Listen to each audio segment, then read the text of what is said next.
ऐज़ान मन कायनात के कैनवस पर बिखरे रंग, समंदरों और पहाड़ों का जाहो जलाल और तुम्हारे सीने में ये धड़कता दिल, ये सब इत्तेफाक नहीं बल्कि एक अजीम पुकार है।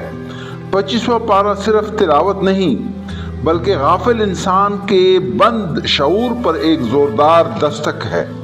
25वां पारा ये ऐलान करती है कि कायनात की हर चीज़ हक के साथ पैदा की गई और तुम हक को जुटला नहीं सकते। क्या तुमने कभी सोचा कि तुम्हारी समात, बसारत और तुम्हारा अपना वजूद तुम्हारे खिलाफ गवाही देने खड़ा हो गया तो तुम भाग कर कहाँ जाओगे?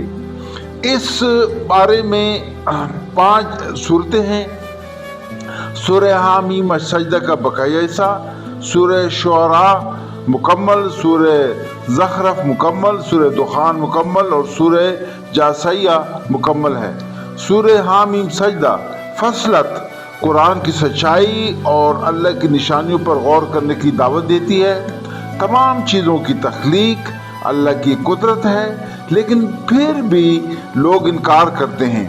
मोमिन को शुक्र, सब्र और अच्छे अखलाक करने की ताकीद की गई है। इस बारे में सूरह शुअरा में अल्लाह की वहदानियत, दुआ की कबूलियत और बाहमी मशवरे की अहमियत बयान की गई है।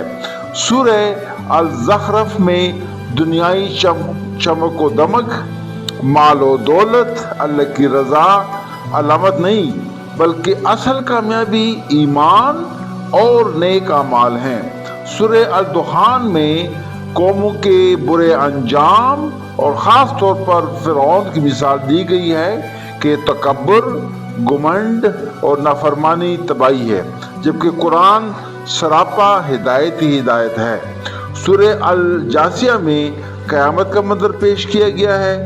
हर शख्स अपना हिसाब देगा। कामयाबी सिर्फ और सिर्फ अहले ईमान और अमले सालेह वालों के साथ होगी। अज़ान मन याद रखें, तुम्हारी ज़िंदगी तुम्हारे अपने फैसलों का आईना है। क्या तुम उन लोगों में शामिल होना चाहते हो जो आखिरत के दिन हसरत से कहेंगे कि काश हमने गौर किया होता, या उन लोगों में शामिल होना चाहते हैं जो इत्मीनान के साथ अपने रब के हुजूर पेश होंगे सुरखरू होकर? सूरज रोज निकलता है ताकि तुम्हें एक और मौका दे। मौत के आने से पहले खुद अपने हुजूर के सामने झुक जाओ। आज तुम्हारे पास वक्त है, लेकिन कल सिर्फ हिसाब किताब होगा। वस्सलाम।